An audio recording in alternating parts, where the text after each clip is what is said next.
Rena here. I hope that you find these stories soothing.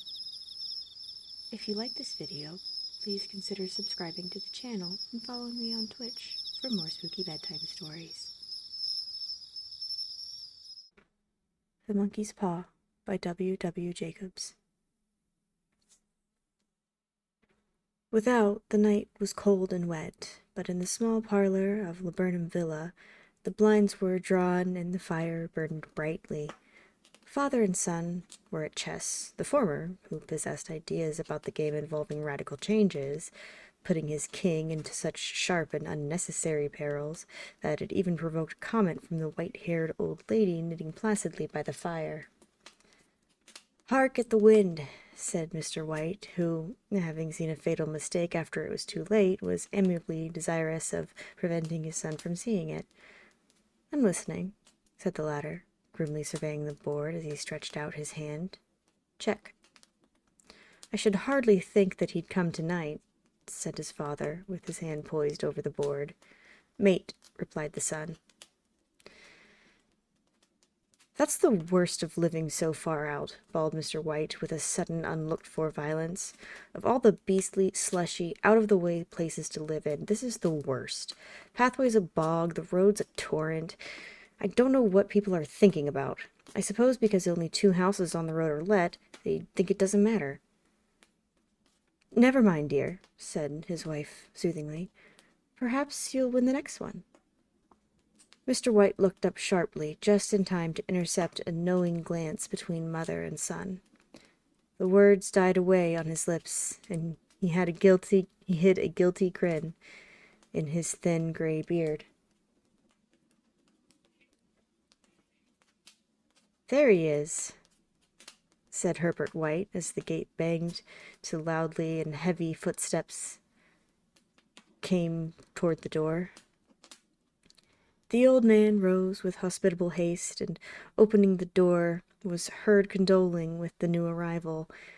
The new arrival also condoled with himself, so that Mrs. White said "tut-tut," and coughed gently as her husband entered the room, followed by a tall, burly man, beady of eye and rubicund of visage. "Sergeant Major Morris," he said, introducing him. The sergeant major shook hands, and taking the preferred seat by the fire, watched contentedly with his host, watched contentedly while his host got out whiskey and tumblers and stood a small copper kettle on the fire. At the third glass, his eyes got brighter, and he began to talk, the little family circle regarding with eager interest this visitor from distant parts, as he squared his broad shoulders in the chair and spoke of strange scenes and doughty deeds, of wars and plagues and strange peoples. 21 years of it," said Mr. White, nodding at his wife and son. "When he went away, he was a slip of a youth in the warehouse. Now look at him." "He don't look to have taken much harm," said Mrs. White politely. "I'd like to go to India myself," said the old man. "Just to look around a bit, you know." "Better where you are," said Sergeant Major, shaking his head. He put down the empty glass, and sighing softly, shook it again. "I should like to see those old temples and fakirs and jugglers," said the old man. "What was that you started telling me the other day about a monkey's paw or something, Morris?" "Nothing," said the soldier hastily. "Leastways, nothing worth hearing." "Monkey's paw?" said Mrs. White, curiously. "Well, it's just a bit of what you might call magic, perhaps," said the sergeant major offhandedly. His 3 listeners leaned forward eagerly. The visitor absent-mindedly put his empty glass to his lips and then sat down again. His host filled it for him. "To look at," said the sergeant major, fumbling in his pocket. "It's just an ordinary little paw, dried to a mummy. He took something out of his pocket and preferred it. Mrs. White drew back with a grimace, but her son, taking it, examined it curiously. "And what is there special about it?" inquired Mr. White, as he took it from his son and, having examined it, placed it upon the table. "It had a spell put on it by an old fakir," said the sergeant major. "A very holy man. He wanted to show that fate ruled people's lives, and that those who interfered with it did so to their own sorrow. He put a spell on it so that 3 separate men could each have 3 wishes from it. His manner was so impressive that his hearers were conscious that their light laughter jarred somewhat. "Well, why don't you have 3, sir?" said Herbert White cleverly. The soldier regarded him in the way that middle age is wont to regard presumptuous youth. "I have," he said. His blotchy face whitened. "And did you really have the 3 wishes granted?" asked Mrs. White. "I did," said the sergeant major. His glass tapped against his strong teeth. "And has anybody else wished?" inquired the old lady. "The first man had his 3 wishes. Yes," was the reply. "I don't know what the first 2 were. The third was for death. That's how I got the paw." His tones were so grave that hush fell upon the group. "If you've had your 3 wishes, it's no good to you now then, Morris," said the old man at last. "What do you keep it for?" The soldier shook his head. "Fancy, I suppose," he said slowly. "If you could have another 3 wishes," said the old man, eyeing him keenly, "would you have them?" "I don't know," said the other. "I don't know." He took the paw and, dangling it between his front finger and thumb, suddenly threw it upon the fire. White, with a slight cry, stooped down and snatched it off. "Better let it burn," said the soldier solemnly. "If you don't want it, Morris," said the old man, "give it to me." "I won't," said his friend, doggedly. "I threw it on the fire. If you keep it, don't blame me for what happens. Pitch it in the fire again like a sensible man." The other shook his head and examined his new possession closely. "How do you do it?" he inquired. "Hold it up in your right hand and wish aloud," said the sergeant major. "But I warn you of the consequences." "Sounds like the Arabian Nights," said Mrs. White as she rose and began to set the supper. "Don't you think you might wish for 4 pairs of hands for me?" Her husband drew the talisman from his pocket, and then all 3 burst into laughter as the sergeant major, with a look of alarm on his face, caught him by the arm. "If you must wish," he said gruffly, "wish for something sensible." Mr. White dropped it back into his pocket, and, placing chairs, motioned his friend to the table. In the business of supper, the talisman was partly forgotten, and afterward the 3 sat listening in an enthralled fashion to a second installment of the soldier's adventures in India. "If the tale about the monkey paw is not more truthful than those he has been telling us," said Herbert, as the door closed behind their guest, just in time for him to catch the last train, "we shan't make much out of it." "Did you give him anything for it, father?" inquired Mrs. White, regarding her husband closely. "A trifle," he said, coloring slightly. "He didn't want it, but I made him take it. And he pressed me again to throw it away." "Likely," said Herbert, with pretended horror. "Why, we're going to be rich and famous and happy. Wish to be an emperor, father, to begin with. Then you can't be henpecked." He darted around the table, to pursue a malign Mrs. White armed with an antimacassar. Mr. White took the paw from his pocket and eyed it dubiously. "I don't know what to wish for, and that's a fact," he said slowly. "Seems to me I've got all I want." "If you only cleared the house, you'd be quite happy, wouldn't you?" said Herbert, with his hand on his shoulder. "Well, wish for £200, then. That'll just do it." His father, smiling shamefacedly at his own credulity, held up the talisman as his son, with a solemn face somewhat marred by a wink at his mother, sat down at the piano and struck a few impressive chords. "I wish for £200, said the old man distinctly. A fine crash from the piano greeted the words, interrupted by a shuddering cry from an old man. His wife and son ran toward him. It moved, he cried, and with a glance of disgust as the object lay on the floor. As I wished, it twisted in my hands like a snake. "Well, I don't see the money," said his son, as he picked it up and placed it on the table. "And I bet I never shall." "It must have been your fancy, father," said his wife, regarding him anxiously. He shook his head.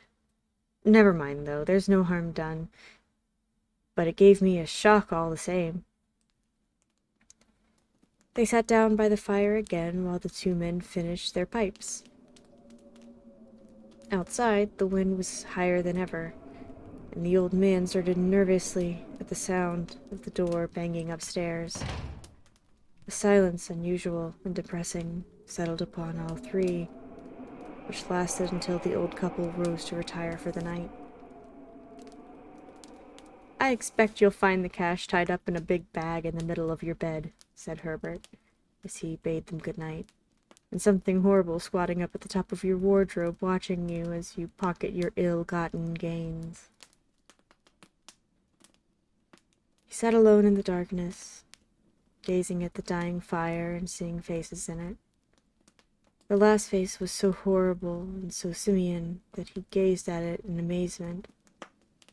It got so vivid that, with a little uneasy laugh, he felt on the table for a glass containing a little water to throw over it. His hand grasped the monkey's paw, and with a little shiver he wiped his hand on his coat and went up to bed. In the brightness of the wintry sun next morning, it was streamed over the breakfast table. Herbert laughed at his fears.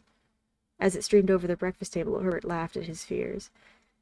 There was an air of prosaic wholesomeness about the room which it had lacked the previous night, and the dirty, shriveled little paw was pitched on the sideboard with a carelessness which betokened no great belief in its virtues. "I suppose all old soldiers are the same," said Mrs. White. "The idea of our listening to such nonsense. How could wishes be granted these days? And if they could, how could £200 hurt you, father?" "It might drop on his head from the sky," said the frivolous Herbert. "Morris said the things happened so naturally," said his father, "that you might, if you so wished, attribute it to coincidence." "Well, don't break into the money before I come back," said Herbert as he rose from the table. "I'm afraid it'll turn you into a mean, avaricious man, and we shall have to disown you." His mother laughed, and following him to the door, watched him down the road, and returning to the breakfast table, was very happy at the expense of her husband's credulity, all of which did not prevent her from scurrying to the door at the postman's knock, nor prevent her from referring somewhat shortly to the retired sergeant major's of bibulous habits when she found that the post had brought a tailor's bill. "Herbert will have some more of his funny remarks, I expect, when he comes home," she said, as they sat at dinner. "I dare say," said Mr. White, pouring himself out some beer. But for all that, the thing moved in my hand, and I'll swear it too." "You thought it did," said the old lady soothingly. "I say it did," replied the other. "There was no thought about it. I had just— What's the matter?" His wife made no reply. She was watching the mysterious movements of a man outside who, peering in an undecided fashion at the house, appeared to be trying to make up his mind to enter. In mental connection with the 200 pounds, she noticed the stranger was well dressed and wore a silk hat of glossy newness. 3 times he paused at the gate and then walked on again. The 4th time he stood with his hand upon it, and then, with a sudden resolution, flung it open and walked up the path. Mrs. White at the same moment placed her hands behind her, and, hurriedly unfastening the strings of her apron, put that useful article of apparel beneath the cushion of her chair. She brought the stranger, who seemed ill at ease, into the room. He gazed at her furtively and listened in a preoccupied fashion as the old lady apologized for the appearance of the room and her husband's coat, a garment which he usually reserved for the garden. She waited as patiently as her sex would permit for him to broach his business, but he was at first strangely silent. "I was asked to call," he said at last, and stooped and picked up a piece of cotton from his trousers. "I come from Ma and Megan's." The old lady started. "Is anything the matter?" she asked breathlessly. "Has anything happened to Herbert? What is it? What is it?" Her husband interposed. There, there, mother," he said hastily. "Sit down. Don't jump to conclusions. You've not brought bad news, I'm sure, sir." And he eyed the other wistfully. "I'm sorry," began the visitor. "Is he hurt?" demanded the mother. The visitor bowed in assent. "Badly hurt," he said quietly, "but he is not in any pain." "Oh, thank God," said the woman, clasping her hands. "Thank God for that. Thank—" She broke off suddenly as the sinister meaning of the assurance dawned upon her, and she saw the awful confirmation of her fears in the other's averted face. She caught her breath, and turning to her slower-witted husband, laid her trembling hand upon his. There was a long silence. "He was caught in the machinery," said the visitor at length, in a low voice. "Caught in the machinery," repeated Mr. White, in a dazed fashion. "Yes." He sat staring blankly out at the window, and taking his wife's hand between his own, pressed it as he had been wont to do in their old courting days nearly 40 years before. "He was the only one left to us," he said, turning gently to the visitor. "It is hard." The other coughed, and rising, walked slowly to the window. "The firm wished me to convey their sincere sympathy with you in your great loss," he said, without looking round. "I beg that you will understand I am only their servant and merely obeying orders." There was no reply. The old woman's face was white, her eyes staring, and her breath inaudible. On the husband's face was a look such as his friend and sergeant might have carried into his first action. "I was to say that Ma and Megan's disclaim all responsibility," continued the other. "They admit no liability at all, but in consideration of your son's services, they wish to present you with a certain sum as compensation." Mr. White dropped his wife's hand and, rising to his feet, gazed with a look of horror at his visitor. His dry lips shaped the words. "How much?" 200 pounds was the answer. Unconscious of his wife's shriek, the old man smiled faintly, put out his hands like a sightless man, and dropped, a senseless heap, to the floor.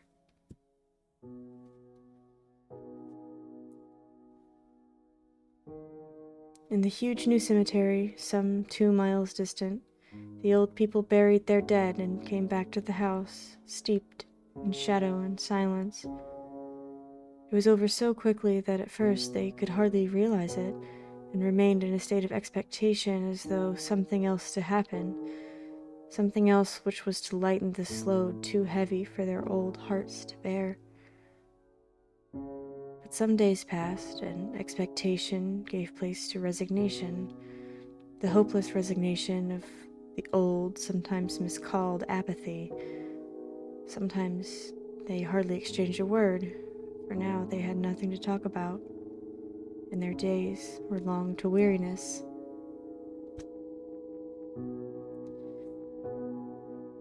It was about a week after that the old man, waking suddenly in the night, stretched out his hand and found himself alone. The room was in darkness, and the sound of subdued weeping came from the window. He raised himself in bed and listened. "Come back," he said tenderly.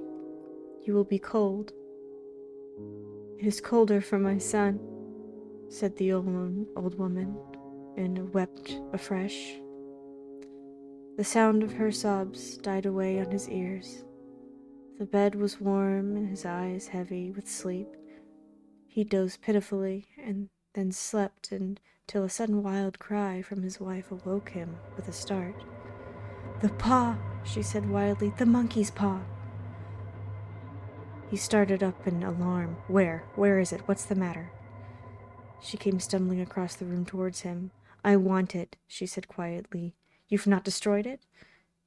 "It's in the parlor on the bracket," he replied, marveling. "Why?" She cried and laughed together, and bending over kissed his cheek. "I only just thought of it," she said hysterically. "Why didn't I think of it before? Why didn't you think of it?" "Think of what?" he questioned. "There are 2 other wishes. We've only had one." Was not that enough?"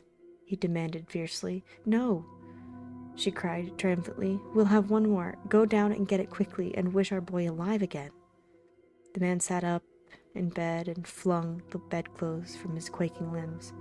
"Good God, are you mad?" he cried aghast. "Get it," she panted. "Get it quickly and wish.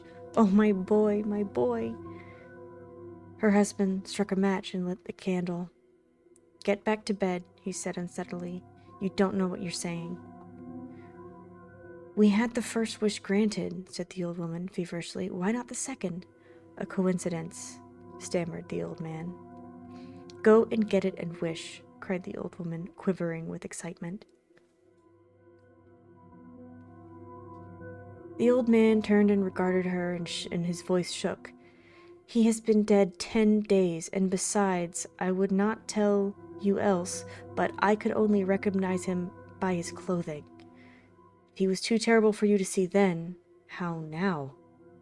"Bring him back," cried the old woman, and dragged him to the door. "Do you think I fear the child I have nursed?"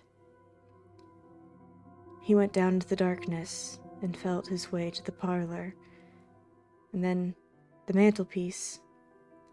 The talisman was in its place, and a horrible fear that the unspoken wish might bring his mutilated son before him ere he could escape from the room seized upon him, and he caught his breath as he found that he had lost the direction of the door. His brow cold with sweat, he felt his way round the table and groped along the wall until he found himself in a small passage with an unwholesome thing in his hand. Even his wife's face seemed to change as he entered the room. It was white and expectant, and to his fears seemed to have an unnatural look upon it. He was afraid of her. "Wish," she cried, with a strong voice. "It is foolish and wicked. he faltered. Wish, repeated his wife. He raised his hand. I wish my son alive again. The talisman fell to the floor, and he regarded it fearfully. Then he sank trembling into a chair as the old woman with burning eyes walked to the window and raised the blind. He sat until he was chilled with the cold, glancing occasionally at the figure of the old woman peering through the window. The candle end, which had burnt below the rim of the china candlestick, was throwing pulsating shadows on the ceiling and walls, until with a flicker larger than the rest, it expired. The old man, with an unspeakable sense of relief at the failure of the talisman, crept back to his bed, and a minute or two afterward the old woman came silently and apathetically beside him. Neither spoke, but both lay silently listening to the ticking of the clock. A chair creaked, and a squeaky mouse scurried noisily through the wall. The darkness was oppressive, and after lying for some time, screwing up his courage, the husband took the box of matches and, striking one, went downstairs for a candle. At the foot of the stairs, the match went out, and he paused to strike another, and at the same time, or at the same moment, a knock, so quietly and stealthy as to be scarcely audible, sounded upon the door. The matches fell from his hand. He stood motionless, his breath suspended until the knock was repeated. Then he turned and fled swiftly back to his room and closed the door behind him. A third knock sounded through the house. "What's that?" cried the old woman, starting up. "A rat," said the old man in shaking tones. "A rat. It passed me on the stairs." His wife sat up in bed listening. A loud knock resounded through the house. "It's Herbert," she screamed. "It's Herbert." She ran to the door, but her husband was before her and, catching her by the arm, held her tightly. "What are you going to do?" he whispered hoarsely. "It's my boy, Herbert," she cried, struggling mechanically. "I forgot it was 2 miles away. What are you holding me for? Let go. I must open the door." "For God's sake, don't let it in," cried the old man, trembling. "You're afraid of your own son," she cried, struggling. "Let me go. I'm coming, Herbert. I'm coming." There was another knock, and another. The old woman, with a sudden wrench, broke free and ran from the room. Her husband followed to the landing and called her appealingly as she hurried down the stairs. He heard the chain rattle back and the bottom bolts drawn slowly and stiffly from the socket. Then the old woman's voice, strained and panting. "The bolt," she cried loudly. "Come down, I can't reach it."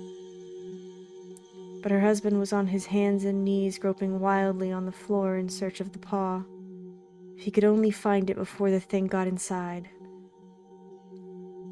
A perfect fusillade of knocks reverberated through the house, and he heard the scraping of the chair as his wife put it down in the passage against the door. He heard the creaking of the bolt as it slowly came back, and at the same moment he found the monkey's paw and frantically breathed his third and last wish. The knocking ceased suddenly, and although the echoes of it were still in the house, he heard the chair drawn back and the door opened. Cold wind rushed up the staircase, and a long, loud wail of disappointment and misery from his wife gave him courage to run down to her side. And then the gate beyond. The street lamp flickering opposite shone on a quiet and deserted road.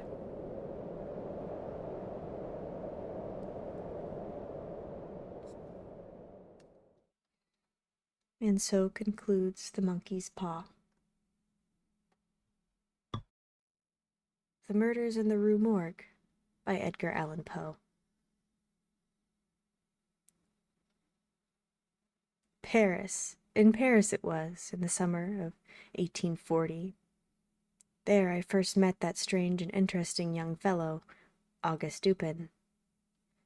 Dupin was the last member of a well-known family, a family which had once been rich and famous. He himself, however, was far from rich.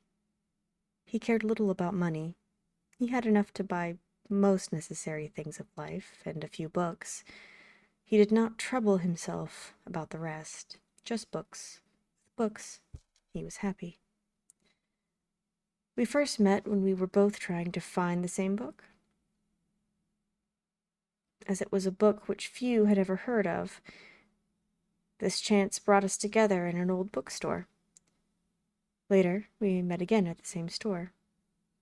Then again in another bookstore. Soon we began to talk. I was deeply interested in the family history he told me. I was surprised, too, at how much and how widely he had read. More important, the force of his busy mind was like a bright light in my soul. I felt that the friendship of such a man would be for me riches without price. I therefore told him of my feelings toward him, and he agreed to come live with me. He would have, I thought, the joy of using my many fine books. And I would have the pleasure of having someone with me, for I was not happy alone. We passed the days reading, writing, and talking, but Dupin was a lover of the night, and at night, often with only the light of the stars to show us the way, we walked the streets of Paris, sometimes talking, sometimes quiet, always thinking. I soon noticed a special reasoning power he had, an unusual reasoning power. Using it gave him great pleasure. He once told me, with a soft and quiet laugh, that most men have windows over their hearts. Through these he could see into their souls. Then he surprised me by telling me what he knew about my own soul, and I found that he knew things about me that I had thought only I could possibly know. His manner at these moments was cold and distant. His eyes looked empty and far away, and his voice became high and nervous. At such times it seemed to me that I saw not just Dupin, but two Dupins, one who coldly put things together, and another who just as coldly took them apart. One night we were walking down one of Paris's long and dirty streets. Both of us were busy with our thoughts. Neither had spoken for perhaps 15 minutes. It seemed as if we had forgotten that each other was there, at his side. I soon learned that Dupin had not forgotten me, however. Suddenly, he said, "You're right. He's a very little fellow, that's true, and he would be more successful if he acted in lighter, less serious plays." "Yes, there could be no doubt of that," I said. At first I saw nothing strange in this. Dupin had agreed with me, with my own thoughts. This, of course, seemed quite natural. For a few seconds I continued walking and thinking, but suddenly I realized that Dupin had agreed with something which was only a thought. He had not spoken a single word. I stopped walking and turned to my friend. "Dupin," I said, "Dupin, this is beyond my understanding. How could you know what I was thinking of?" Here I stopped in order to test him, to learn if he really did know my unspoken thoughts. "How did I know you were thinking of Chantilly?" "Why do you stop? Why were you thinking that Chantilly is too small for the plays in which he acts?" "That is indeed what I was thinking, but tell me, in heaven's name, the method, if method there is, by which you have been able to see in my soul in this manner." "It was the fruit seller."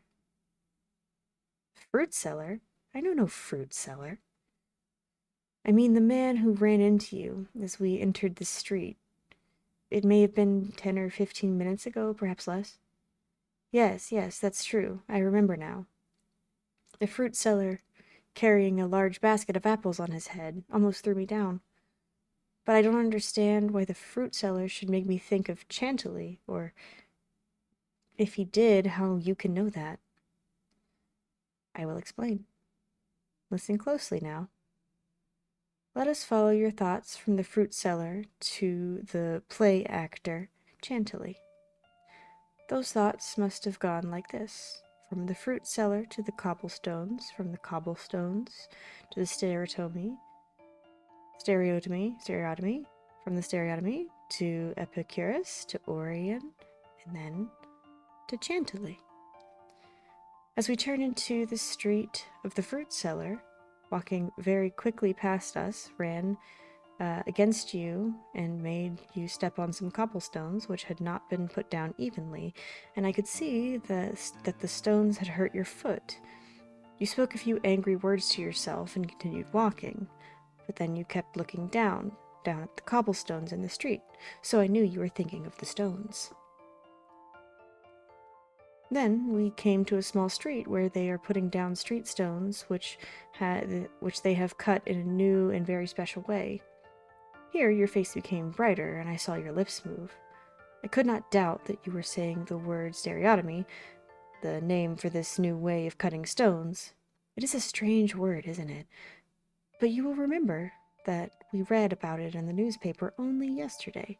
I thought that the word for stereotomy must make you think of that old Greek writer named Epicurus, who wrote of something called atoms. He believed that the world and everything in the heavens are made of these atoms. Not long ago, you and I were talking about Epicurus and his ideas, his atoms, ideas which Epicurus wrote more than 2,000 years ago. We were talking about how much those old ideas are like today's ideas about the earth and the stars and the sky. I felt sure that you would look up to the sky. You did look up. Now I was certain that I had been following your thoughts as they had in fact come into your mind. I too looked up and saw the group of stars we call Orion is very bright and clear tonight. I knew you would notice this and think about the name Orion. Now follow my thoughts carefully. Only yesterday in the newspaper there was an article about the actor Chantilly, an article which was not friendly to Chantilly, not friendly at all. We noticed that the writer of the article had used some words taken from a book we both had read. These words were about Orion. So I knew you would put together the two ideas of Orion and Chantilly. I saw you smile, remembering that article and the hard words in it. Then I saw you stand straighter, as tall as you could make yourself. I was sure that you were thinking of Chantilly's size, and especially his height. He is small, he is short, and so I spoke, saying that he is indeed a very little fellow, this Chantilly, and he would be more successful if he acted in lighter, less serious plays. I will not say that I was surprised. I was more than surprised. I was astonished. Dupin was right, as right as he could be. Those were in fact my thoughts, my unspoken thoughts, as my mind moved from one thought to the next. But if I was astonished by this, I would soon be more than astonished. One morning, this strangely interesting man showed me once again his unusual reasoning power. We heard that an old woman had been killed by unknown persons. The killer, or the killers, had cut off her head and escaped into the night. Who was this killer, this murderer? The police had no answer. They had looked everywhere and found nothing that helped them. They did not know what to do next. And so, they did nothing. But not Dupin. He knew what to do. Okay, part 2. It was in Paris in the summer of 1840 that I met Auguste Dupin. He was an unusually interesting young man with a busy, forceful mind. This mind could, it seemed, look right through a man's body into his soul and uncover his deepest thoughts. Sometimes he seemed to be not one, but two people, one who coldly put things together, and another who just as coldly took them apart. One morning in the heat of summer, Dupin showed me once again his special reasoning power. We read in the newspaper about a terrible killing. An old woman and her daughter, living alone in an old house in the Rue Morgue, had been killed in the middle of the night.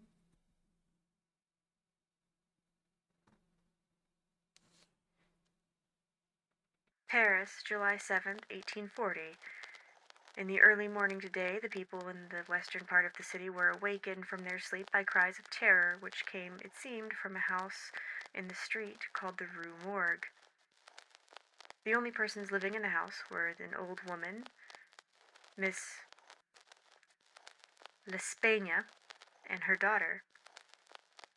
Several neighbors and a policeman ran toward the house, but when they reached it, the cries had stopped. No one answered their calls. They forced the door open. As they rushed in, they heard voices, two voices. They seemed to come from above. The group hurried from room to room, but they found nothing until they reached the fourth floor. There they found a door that was firmly closed, locked, with the key inside. Quickly, they forced the door open, and they saw spread before them a bloody, sickening scene, a scene of horror. The room was in the wildest possible order. Broken chairs and tables were all lying around the room. There was only one bed, and from it everything had been taken and thrown into the middle of the floor. There was blood everywhere, on the floor, on the bed, on the walls. A sharp knife, covered with blood, was laying on the floor. In front of the fireplace there was the same long gray hair, also bloody. It seemed to have been pulled from a human head. On the floor were 4 pieces of gold, an earring, several objects made of silver, and 2 bags containing a large amount of money in gold. Clothes had been thrown around the room. A box was found under the bed covers. It was open and held only a few letters and papers. There was no one there, or so it seemed. Above the fireplace they found the dead body of the daughter. It had been put up into the opening where the smoke escaped to the sky. The body was still warm. There was blood on the face, and the neck were dark, deep marks which seemed to have been made by strong fingers. These marks surely show how the daughter was killed. The next day, the newspaper offered to its readers these new facts. The murders in the Rue Morgue, Paris, July 8th, 1840.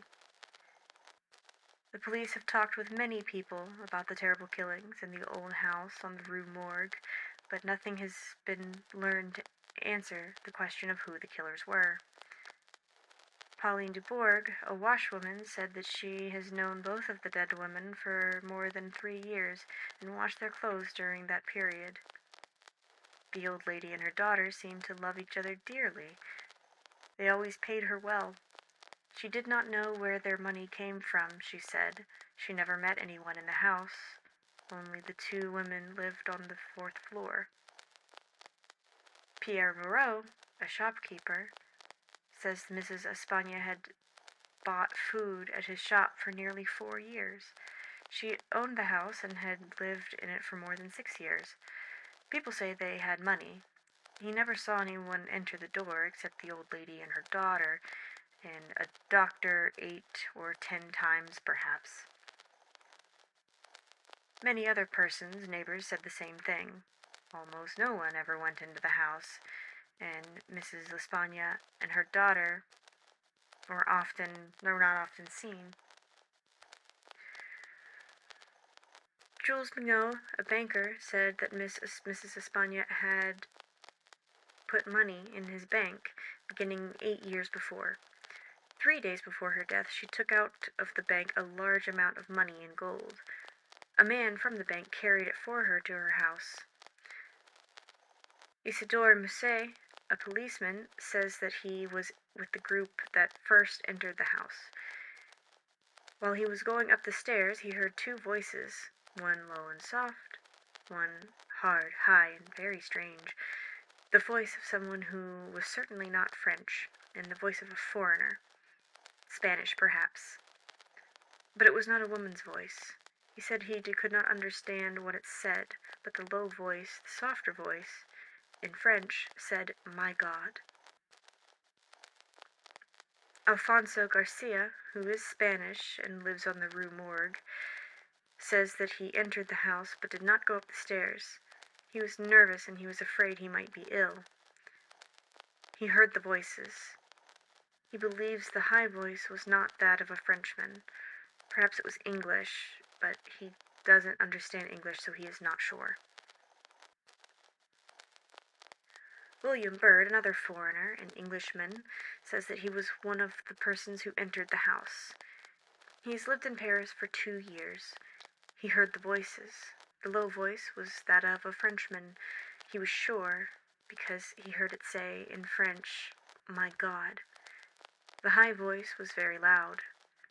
He is sure it was not the voice of an Englishman, nor the voice of a Frenchman. It seemed to be that of an Italian. It might have been a woman's voice. He does not understand Italian. Mr. Alberto Montani, an Italian, was passing the house at the time of the cries. He says that they lasted for about 2 minutes. They were screams, long and loud, terrible, fearful sounds. Montani, who speaks Spanish but not French, says that he also heard 2 voices. He thought both voices were French, but he could not understand any of the words spoken. The persons who first entered the house all agree that the door of the room where the daughter's body was found was locked on the inside. When they reached the door, everything was quiet. When they forced the door open, they saw no one. The windows were closed and firmly locked on the inside. There are no steps that someone could have gone down while they were going up. They say the openings over the fireplace are too small for anyone to escape through them. It took 4 or 5 people to pull the daughter's body out of the opening over the fireplace. A careful search was made through the whole house. It was 4 or 5 minutes from the time they heard the voices to the moment they forced open the door of the room. Paul Dumas, a doctor, says that he was called to see the bodies soon after they were found. They were in horrible condition, badly marked and broken. Such results could not have come from a woman's hands, only those of a very powerful man. The daughter had been killed by strong hands around her neck. The police have learned nothing more than this. A killing as strange as this had never happened before in Paris. The police did not know where to begin to look for the answer.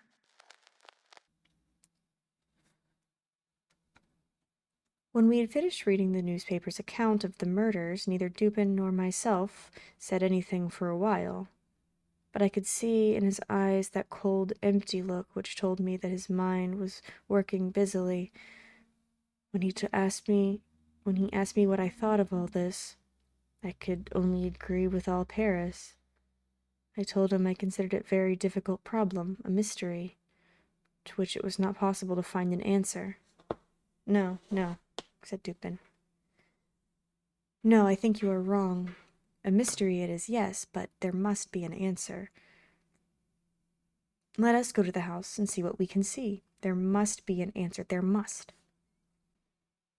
Part 3. It was in Paris that I met Auguste Dupin. He was an unusually interesting young man with a busy, forceful mind. This mind, it seemed, could look right through a man's body into his deepest soul. One hot summer morning, we read in the newspapers about a terrible killing. The dead persons were an old woman and her unmarried daughter who live alone on the 4th floor of an old house on the street called the Rue Morgue. Someone had taken the daughter's neck in his powerful fingers and pressed with fearful strength until her life was gone. Her mother's body was found outside behind the house with the head nearly cut off.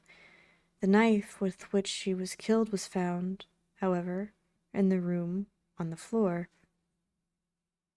Several neighbors ran to the house when they heard the woman's cries of fear.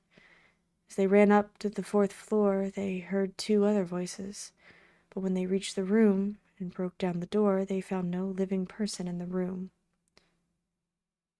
Like the door, the 2 windows were firmly closed, locked on the inside. There was no other way the killer could have gotten in or out of the room. The Paris police did not know where to begin to look for the answer. I told Dupin that it seemed to me that it was not possible to learn the answer to the mystery of these killings. No, said Dupin. No, I think you are wrong. A mystery it is, yes, but there must be an answer.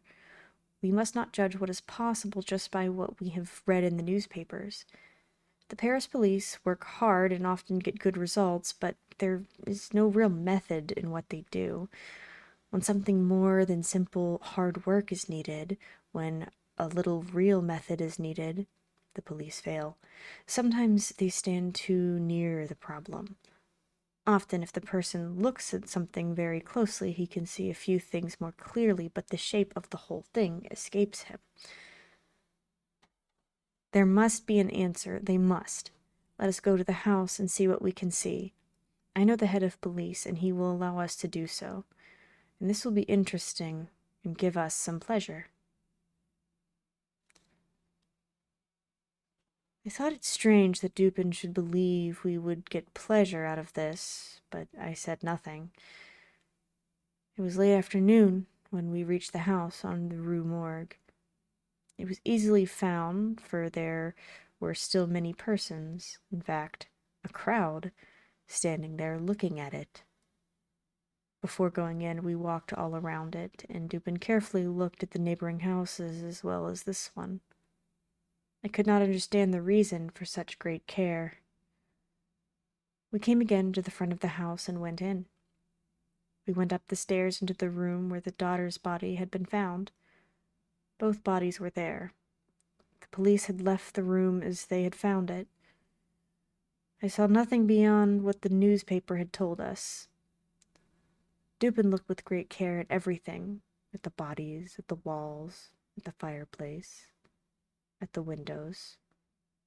Then we went home. Dupin said nothing. I could see the cold look in his eyes, which told me that his mind was working busily, quickly. I asked no questions.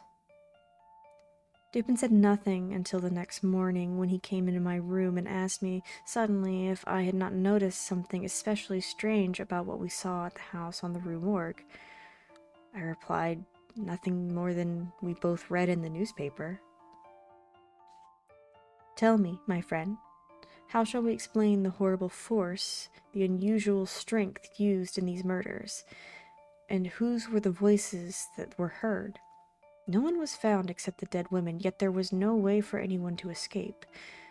In the wild condition of the room, the body which had been found head down above the fireplace, the terrible broken appearance of the body of the old lady with its head cut off, these are all so far from what might to be expected that the police are standing still. They don't know where to begin. These things are unusual indeed, but they are not deep mysteries. We should not ask what has happened, but what has happened that has never happened before. In fact, the very things that the police think cannot possibly be explained are the things which will lead me to the answer. Indeed, I believe they have already led me to the answer. I was so surprised I could not say a word. Dupin looked quickly at the door. I am now waiting for a person who will know something about these murders, these wild killings. I do not think he did them himself. but I think he will know the killer. I hope I am right about this. If I am, then expect to find the whole answer today. I expect the man here, in this room, at any moment. Is it true? It is true that he may not come, but he probably will. But who is this person? How did you find him? I'll tell you. While we wait for this man we do not know, for I have never met him, while we wait, I will tell you how my thoughts went. Dupin began to talk, but it did not seem that he was trying to explain to me what he had thought. It seemed he was talking to himself. He looked not at me, but at the wall. It has been fully proved that the voices heard by the neighbors were not the voices of the women who were killed. Someone else was in that room. It is therefore certain that the old woman did not first kill her daughter and then kill herself. She would not have been strong enough to put her daughter's body where it was found, and the manner of the old lady's death shows that she could not have caused it herself. A person can kill himself with a knife, yes, but he surely cannot cut his own head almost off, then drop the knife on the floor, and then jump out the window. It was murder, then, done by a third person or persons. The voices heard were the voices of these persons. Let us now think carefully about the things people said about those voices. Did you notice anything especially strange in what was told about them? Well, yes. Everybody agreed that the low voice was the voice of a Frenchman, but they could not agree on the high voice. Ah, that's what they said, yes, but that was not what was so strange about what they said. You say you have noticed nothing that makes their stories very different from what might have been expected, yet there was something. All these persons, as you say, agreed about the low voice, but not about the high, hard voice. The strange thing here is that when an Italian, an Englishman, and a Spaniard, and a Frenchman tried to tell what the voice was like, each one said it sounded like the voice of a foreigner. How strangely unusual that voice must have been. There are 4 men from 4 big countries, and not one of them could understand what the voice said. Each one gave a different name. Now, I know there are other countries in the world. You will say that perhaps it was the voice of someone from those other lands, Russia, perhaps. But remember, not one of these people heard anything that sounded like a separate word. Here, Dupin turned and looked into my eyes. This is what we have learned from the newspaper. I don't know what I have led you to think, but I believe that in this much of a story there are enough facts to lead us in the one and only direction to the right answer. What this answer is, I will not say, not yet, but I want to keep you in mind that I want you to keep in mind that this much was enough to tell me what I must look for when we were at the house on the Rue Morgue, and I found it.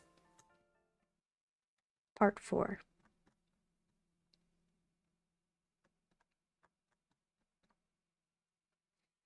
Murderers had come to the old house on the street called the Rue Morgue. Murderers had come and gone and left behind the bodies of an old woman and her daughter.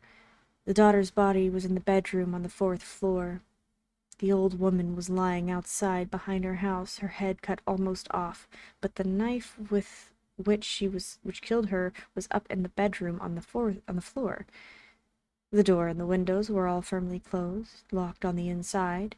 There was no way for anyone to go in or out. First voices had been heard. One voice was speaking in French. The other voice had not spoken even one word that anyone could understand. But there was no one in the room when the police arrived. This much we had learned from the newspapers. My friend Dupin and I, interested in it, we had gone to look at the house and the bodies. Dupin was now explaining to me what he had learned there. That is what we learned from the newspapers. Please remember it, for that much was enough to tell me what I must look for when we were at the house on the Rue Morgue, and I found it. Let us now take ourselves again, in our thoughts, to the room where the murders were done. What shall we first look for? The way the murderers escaped. Right, we agree, I am sure, that we do not have to look for anything outside of nature, for anything not having a real form, a body. The killers were not spirits, they were real. They could not go through walls. Then how did they escape?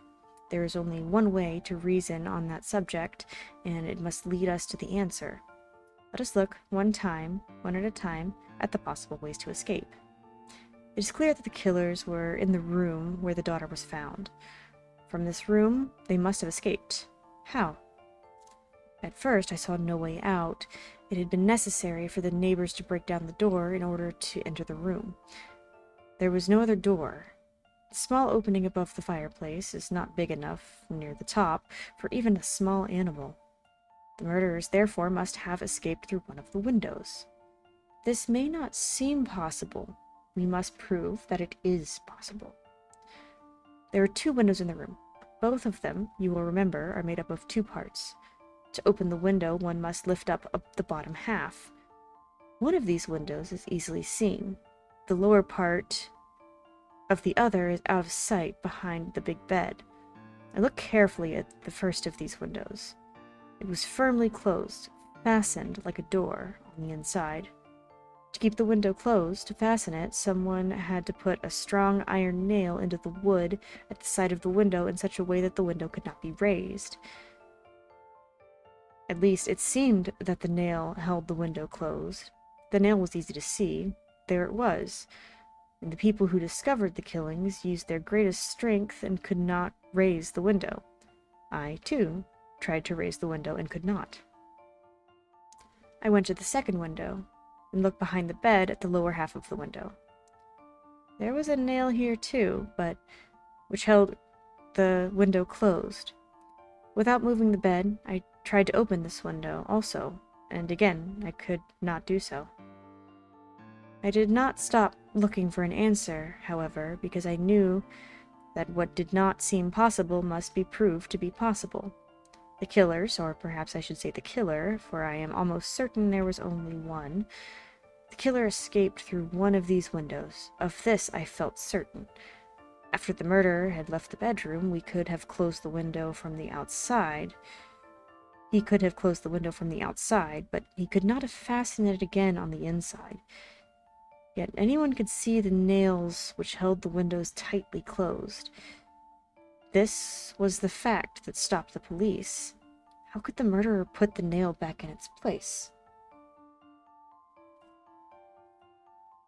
Perhaps if you pulled out the nail...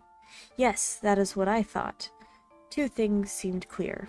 First, there had to be something wrong with the idea that the nails were holding the windows closed. I didn't know what was wrong. Something was. Second, if it was not the nails which were holding the windows closed, then something else was holding them closed. Something hard to see. Something hidden. I went back to the first window. With great effort, I pulled out the nail, and then tried again to raise the window. It was still firmly closed. This did not surprise me. There had to be a hidden lock, I thought, inside the window. I felt the window carefully with my fingers. Indeed, I found a button which, when I pressed it, opened an inner lock. With almost no effort, I raised the window. Now, I knew that the killer could close the window from the outside and the window would lock itself. But there was still the nail. Carefully, I put the nail back into the hole from which I had taken it. Then I pressed the button and tried to raise the window. I could not. The nail was also holding the window closed. Then could the murderer could not possibly have gone out the window? He could not have gone out that window. Therefore, he must have escaped through the other window.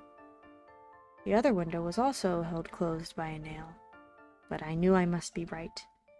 Although no one else had looked carefully at the window behind the bed, I went to it and tried to see whether the 2 windows are in some way different. The nail in the second window looked the same as the one I had just seen. I moved the bed so that I could look closely. Yes, there was a button here, too. I was so sure I was right that without touching the nail, I pressed the button to raise the window. Up it went. As the window went up, it carried with it the top part of the nail, the head. When I closed the window, the head of the nail was again in its place. It looked just as it had looked before. I took the head of the nail with my fingers, and it came away easily from the window. I saw that the nail had been broken. But when I put the nail head back in its place, the nail again looked whole. What seemed to not be possible, we have proved to be possible. The murderer indeed escaped through that window. I could now see, in my mind, what had happened.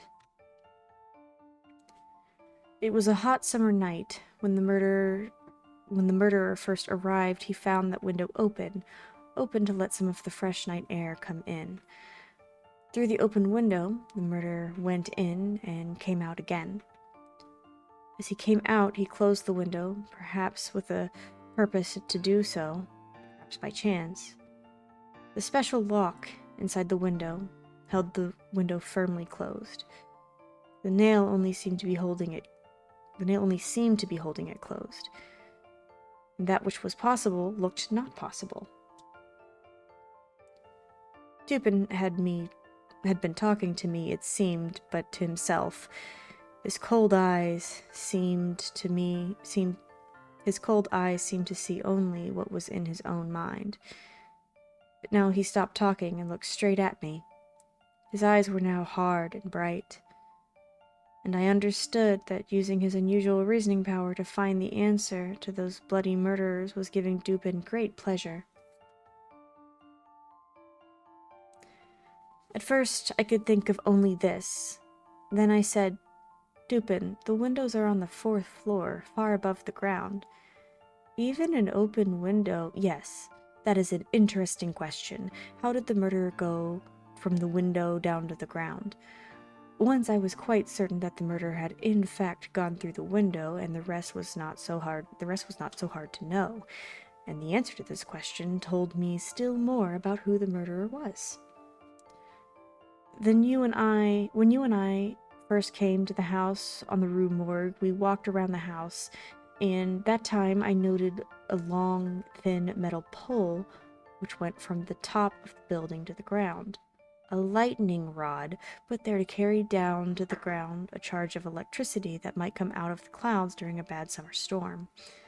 Here, I thought, is a way for someone to go up or down the wall and then go in or out the window. He would have to be very strong. Although certain animals could easily go up the pole, not every man could do it. Only a man with a very special strength and special training. This told me more about what the murderer was like. But I still had the question, who?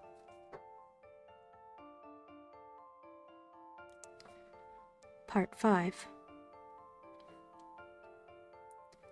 That unusual Frenchman, Auguste Dupin, was still explaining to me how he found the answer to the question of who murdered the 2 women in the house on the Rue Morgue. We now knew that it was indeed possible for the killer to go in and out one of the windows and still leave them both firmly closed, locked on the inside. And I agreed with Dupin when he said that only someone with very special strength and training could have gone up the lightning rod on the side of the house and thus entered the window. But who the murderer was, we still did not know. "Let us look again," said Dupin. "At that room on the 4th floor. Let us now go back in our minds to the room we saw yesterday. Consider its appearance. Clothes had been thrown around the room, yet it seemed that none had been taken. The old woman and her daughter almost never left the house. They had little use for many clothes. Those that were found in the room were as good as any they had. If the killer took some, why didn't he take the best, or take all? And why would he take a few clothes and leave all the money? Nearly the whole amount brought from the bank was found in bags on the floor. I want you, therefore, to forget the idea in the minds of the police, the idea that a desire for money was what they call the motive, the reason for the murders. This idea arose in their mind when they heard how the money was brought to the house 3 days before the killings. But this is only what we call a coincidence, two things happening at the same time, but only by chance and not because of some cause that brought them together. Coincidences happen to all of us every day. If the gold was the reason for the murders, the killer must have been quite a fool to forget and leave it there. No, I don't think they think the desire for money was the reason for the killings. I think there was no reason for these killings except perhaps fear. Now let us look at the murderers themselves. A girl is killed by powerful hands around her neck. Then the body is placed in the opening over the fireplace, head down. No murders we usually hear about are like this. There's something here that does not fit our ideas of human actions, even when we think of the men as the most terrible kind. Think also of the great strength which was necessary to put the body where it was found. The strength of several men was needed to pull it down. There are other signs of this fearful strength. In front of the fireplace, some gray human hair was lying, thick pieces of it pulled from the head of the old woman. You saw this hair on the floor yourself, and you saw the blood and skin with it. You know and I know that great force is necessary to pull even 20 or 30 hairs at one time. A much greater force was needed to pull out hundreds of hairs at one time. Also, the head of the old lady was cut almost completely from the body. Why? To kill a woman with a knife, it is not necessary to cut her head off. If now added all these things, we add also the condition of the room, we have put together the following ideas. Strength more than human, wildness less than human, a murder without reason, horror beyond human understanding, and a voice which made no sound that men could understand. What result, then, have you come to? What have I helped you to see? A cold feeling went up and down my back as Dupin asked me the question. A man, someone who has lost his mind, I said. A madman, only a madman could have done these murders. I think not. In some ways, your idea is a good one, but madmen are from one country or another. Their cries may be terrible, but they are made of words, and some words can be understood. Here, look at this hair. I took it from the fingers of the old woman. The hair of a madman is not like this. Tell me what you think it is. Dupin, this hair is not human hair. I did not say that it is, but before we decide this matter, look at the picture I made here on this piece of paper. It is a picture of the marks on the daughter's neck. The doctor said these marks were made by fingers, but let me spread the paper on the table before us. Try to put your fingers, all at the same time, on the pictures so that your hand and its fingers will fit the picture of the marks on the daughter's neck. I cannot. No. But perhaps we are not doing this in the right way. The paper is spread out on the table. The human neck is round. Here is a piece of wood that is about as big as the daughter's neck. Put the paper around it and try again. Go on, try. I tried to put my fingers around the piece of wood as if it were the girl's neck, but my hand was still not large enough to equal the marks left by the killer. Dupin, these marks were made by no human hand. No, they were not. I am almost certain that they were made by the hand of an orangutan, one of those man-like animals that live in wild forests. The great size, the strength, the wildness of these animals are well known. Now, look in this book by Cuvier. Read, look at the picture. I did so, and at once I knew that Dupin was right in everything he said. The color of the hair, The size of the hand, the terrible strength, the wildness of the killings. Those sounds which were a voice but were not words. Everything fit nicely in its place. No, not everything. Dupin, I said. There were 2 voices. Whose was the second voice? The second voice, yes. Remember, we decided that only someone with a very special kind of strength could have gone up the lightning rod, up the side of the house, to the window on the 4th floor, perhaps an animal, perhaps a strong man from a circus, perhaps a sailor. We know now that one of their voices was the voice of an animal, an orangutan. The other was the voice of a man. And this voice spoke only 2 words, and they were, "My God," spoken in French. Upon these 2 words, I have placed my hopes of finding a full answer to this horrible question. The words were an expression of horror. This means that a Frenchman knew about these murders. It is possible, and indeed probable, that the Frenchman himself did not help the orangutan to kill. Perhaps the animal escaped from him, and he followed it to the house on the Rue Morgue. He could not have caught it again. He must still be free somewhere in Paris. I will not continue with these guesses, for I cannot call them more than that. If I am right, and if the Frenchman did not himself help with the killings, I expect him to come here. Read this. I paid to have this put in the newspaper.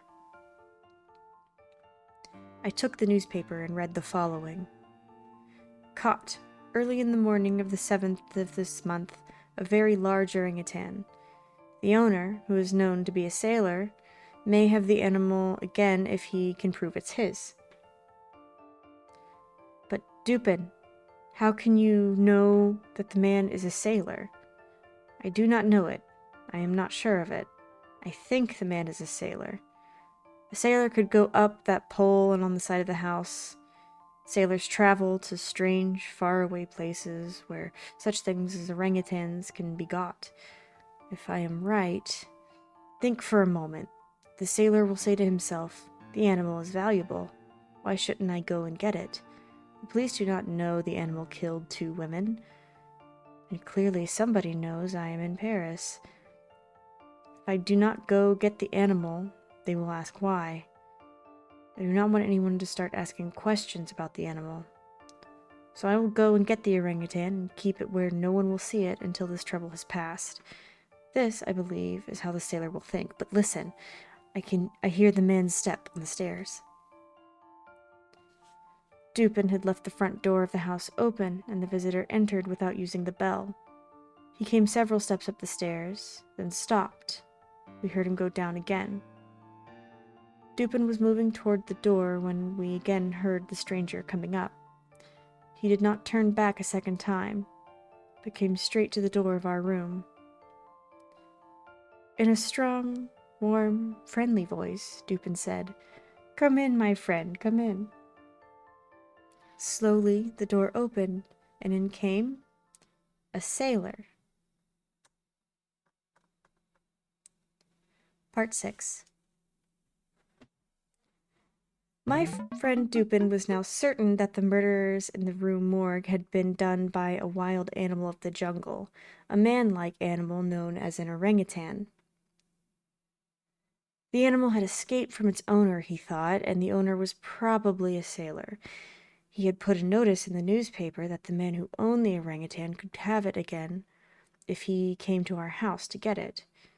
Now, as the owner came to our door, we were both wondering if that man would, as Dupin guessed, be a sailor.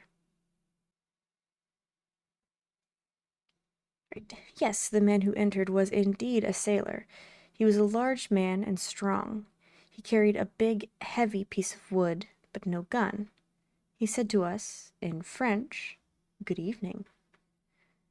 "Sit down, my friend. I suppose you have come to ask about the orangutan. A very fine animal. I have no doubt that it is a very valuable animal. How old do you think it may be?" "I have no way of guessing how old it is, but it can't be more than 4 or 5 years old. Have you got it here?" No, no, we have no place for it here. You can get it in the morning. Of course, you can prove it is yours.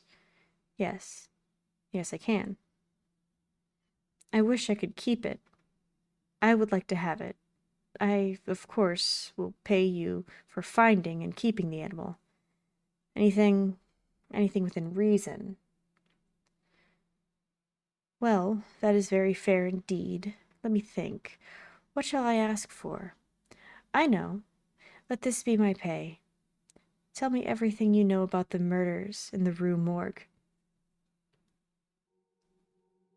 The sailor's face had become red. He jumped to his feet and reached for his stick of wood, but in the next moment he fell back into his chair, trembling. His face became white, bloodless. He spoke not a word. His eyes were closed. My friend, you must not be afraid. We are not going to hurt you. I know very well that you yourself are not the killer, but it is true that you know something about him or about it. From what I have already said, you must know that I have ways of learning about the matter. Ways you could never have dreamed of. Now, I know that you yourself have done nothing wrong.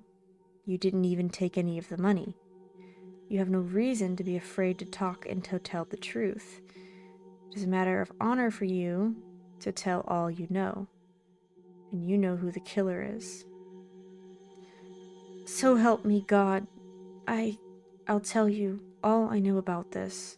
All I know, but I don't expect you to believe one half of what I say. Not one half. Still, I didn't kill anyone, and I'll tell the whole story if I die for it. It was that animal. It was the orangutan. About a year ago, our ship sailed to the far east, to the island of Borneo. I had never before seen Borneo. The forest, the jungle, was thick with trees and other plants, and hot and wet and dark. But we went, a friend and I, we went into that forest for pleasure, where I saw this orangutan, a big animal. But we were two, and we caught it. We took it with us on the ship. Soon, however, my friend died, and the animal was mine. But it was very strong and caused a lot of trouble. In the end, I brought it back to Paris with me. I kept it in my house, carefully locked up so the neighbors could not know about it. The animal had cut one foot badly on the ship. I thought that as soon as it got well, I would sell it. I was certain of its great value. It was so much trouble to keep. I wanted to sell it soon. The night of the murders, very late, I came home and found the animal in my bedroom. It had got free. I don't know how. It held a knife in its hands and was playing with it. I was afraid. I didn't know what to do. When it saw me, it jumped up, ran out of the room and down the stairs. There it found an open window and jumped into the street. I followed, never far behind, although I had no hope of catching it again. The animal with the knife still in its hand stopped often to look back at me. But before I could come near enough to even try to catch it, the animal started to run again. It seemed to be playing with me. It was nearly morning, but the streets were still dark and quiet. We passed the back of the house and the Rue Morgue. The animal looked up and saw a light in the open window of a room high above. It was the only lighted window in sight. The animal saw the metal pole, went up it easily and quickly, and jumped into the room. All this didn't take a minute. I didn't know what to do. I didn't know what I could do. I followed the animal. I too went up the pole. As I'm a sailor, it was easy for me. But the open window was far from the pole, and I was afraid to try and jump. I could see into the room, however, through the other window, which was closed. The two women were sitting there, with their backs to the windows. Who can guess why they were not sleeping at that hour of the night? A box was in the middle of the floor. Papers which had been in the box were lying on the floor. The women seemed to be studying some of these. They did not see the animal, which was just standing there, watching, the knife still in one hand. But the old woman heard it and turned her head and saw the animal there, knife in hand, and then I heard the first of those terrible cries. When the animal heard the old woman's cry, it caught her by the hair and slowly moved the knife before her face. The daughter, filled with terror, fell to the floor and remained there without moving, her eyes closed. The old woman continued to cry for help, screaming with fear. I think the animal now was as afraid as the old woman was. With terrible force, it pulled out a handful of hair. And when the woman, covered in blood, tried to run from it, the animal caught her again by the hair, and with one move of its arm, nearly cut her head from her body. Throwing down the body, the animal turned and saw that the daughter was moving, watching in horror. With fire in its eyes, it rushed to the girl, put its powerful fingers around her neck, and pressed them firmly there until she died. When the girl stopped moving, the animal dropped her body on the floor and looked up. It saw my face in the window. It began to run around the room, quickly, without purpose. It jumped up and down, breaking the chairs, pulling the bed to pieces. Suddenly, it stopped and took the body of the daughter, and as if to hide it, with terrible strength, it put the body up above the fireplace where it was found. It threw the old woman out the window. All this time I was hanging from the pole, filled with horror. It seemed I had lost the power to move. But when I saw the animal coming toward the window, with the old woman's body, my horror became fear. I went quickly down. I almost fell down the pole, and I ran. I didn't look back. I ran. Oh my God, my God. The chief of police was not happy that the answer to the mystery killings had been found by someone who was not a policeman. He said that people should keep to their own business. Let him talk, said Dupin. Let him talk. He'll feel better for it. He's still a good fellow. But he makes things less simple than they really are. Still, people call him skillful and even wise. I think they say this because of the way that he explains carefully, fully, something which is not here, or there, or anywhere. It says, not possible, about something which is there before his eyes.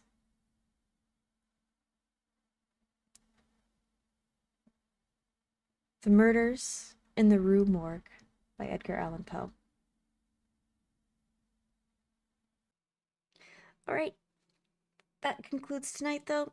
I am Eepy. I'm going to get to sleep. Good night, everybody.